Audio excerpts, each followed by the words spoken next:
Welcome to my channel. నీకు చెప్పాలి, ప్రతి భావానికి ఒక కథ. హలో ఆల్, ఇవాల్టి కథ మూడు ముడులు, episode 11. All 10 episodes playlist link డిస్క్రిప్షన్లో ఉంది, ఒకసారి చెక్ చేయండి. వీడియో లాస్ట్ వరకు చూడండి, ఇంట్రెస్టింగ్గా ఉంటుంది. కొన్ని నిజాలు మనల్ని విడదీయవు, ఇంకా దగ్గర చేస్తాయి. జయ చెప్పిన ఆ ఒక్క నిజం ఈ పెళ్లిని చెదరగొడుతుందా, లేదా నిజమైన ప్రేమకు మొదటి అడుగవుతుందా? రాత్రి నిశ్శబ్దం, ఇంట్లో లైట్స్ ఆపేశారు. గడియారం సెకండ్లు మాత్రం గోడ మీద నెమ్మదిగా కదులుతున్నాయి. జయ మంచం మీద కూర్చుంది, కాళ్ళు మడిచిపెట్టుకుని, చేతులు గట్టిగా పట్టుకుని. ఈసారి గతం గుర్తుకు రావడం లేదు, భవిష్యత్తు భయపెడుతోంది. ఇక తప్పించుకోలేను అని మనసులో తానే అనుకుంది. హాల్లో అఖిల్ సోఫాలో కూర్చుని ఫోన్ చూస్తున్నాడు, కానీ ఆలోచనల్లో మునిగిపోయాడు. జయ గదిలో నుంచి బయటకు వచ్చింది.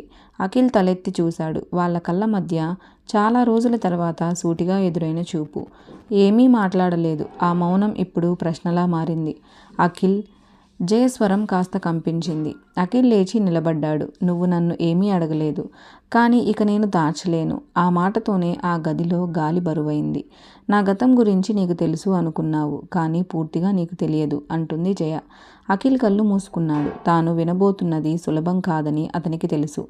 జయ, నేను రాజ్ని ప్రేమించాను చాలా డీప్గా, కానీ ప్రేమ మాత్రమే కాదు, అక్కడ ఒక తప్పు కూడా ఉంది. అఖిల్ కళ్ళు తెరిచాడు. తప్పా? మొదటిసారి అతని స్వరంలో ఆశ్చర్యం.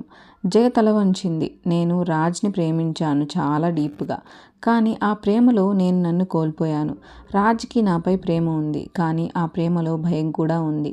జయ మాటకు మెల్లగా వస్తున్నాయి. అతను నన్ను ఎవ్వరికీ దగ్గర అవ్వనివ్వలేదు. నా కలల్ని తేలికగా చూశాడు. నీ ప్రపంచం నేనే అన్నాడు. ఆమె నవ్వింది, చాలా బాధతో. అప్పుడు నాకది ప్రేమలా అనిపించింది, ఇప్పుడు అది బంధనమని అర్థమవుతుంది. అఖిల్ నిశ్శబ్దంగా విన్నాడు. నేను అతని నుండి వెళ్ళిపోతున్న రోజు అతను బాధపడలేదు, ఏడవలేదు, నన్ను ఆపలేదు. జయ కళ్ళలో నీళ్లు. అప్పుడు అర్థమైంది, నేను ప్రేమలో కాదు, ఒక అలవాటులో ఉన్నాను అని. అఖిల్ గట్టిగా ఊపిరి పీల్చుకున్నాడు. ఈ నిజం అతన్ని కోపపెట్టలేదు, బాధ పెట్టింది. అయితే ఈ పెళ్ళి?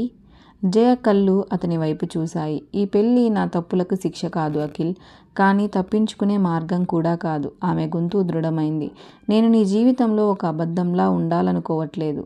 నువ్వు నిజం చెప్పావు, అదే చాలు అంటాడు అఖిల్. జయ ఆశ్చర్యంగా అంతేనా ఇంకా అంటుంది. అఖిల్ తల ఊపాడు. నిజం చెప్పడం అంటే భారంగా మారడం కాదు జయ, ఇది మొదటి అడుగు. మరుసటి రోజు ఉదయం అఖిల్ తల్లి పూజ గదిలో ఉంది. అఖిల్ పక్కన కూర్చున్నాడు. అఖిల్, ఇవాళ నీలో ఏదో మార్పు కనిపిస్తుంది అంటుంది వాళ్ళమ్మ. అఖిల్ మెల్లగా నవ్వాడు. అమ్మ, నిజం తెలిసింది అంటాడు. బాధపడుతున్నావా అంటుంది వాళ్ళ అమ్మ. బాధ ఉంది, కానీ భయం లేదమ్మా. అమ్మ అతని చేతిని పట్టుకుని, అదే ప్రేమంటే అంటుంది. జయ కిటికీ దగ్గర నిలబడి ఉంది. చాలా రోజుల తర్వాత మనసు కొంచెం తేలికగా ఉంది. నిజం చెప్పాక శిక్ష పడుతుంది అనుకుంది, కానీ తనకు గౌరవం దక్కింది. అఖిల్ వచ్చి పక్కన నిలబడ్డాడు. నిన్న నిజం చెప్పావు కదా, చాలా థ్యాంక్స్ అంటాడు. జయ ఆశ్చర్యంగా చూసి ఎందుకు అంటుంది. నన్ను నమ్మినందుకు అంటాడు అఖిల్. అఖిల్ ఆఫీస్కి బయలుదేరుతాడు. జయ అన్నాడు.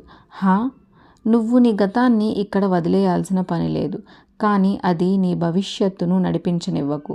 ఆ మాటలు జయ మనస్సులో చిన్న వెలుగు వెలిగించాయి. ఆమె తల ఊపింది.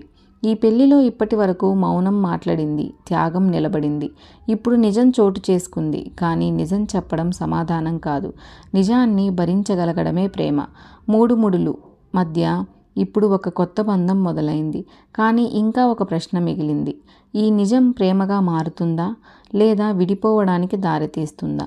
Thank you for watching. Hope you like this video. ఈ వీడియో కనుక మీకు నచ్చినట్లయితే ఒక లైక్ చేయండి, షేర్ చేయండి, ఛానల్ను సబ్స్క్రైబ్ చేసుకోండి.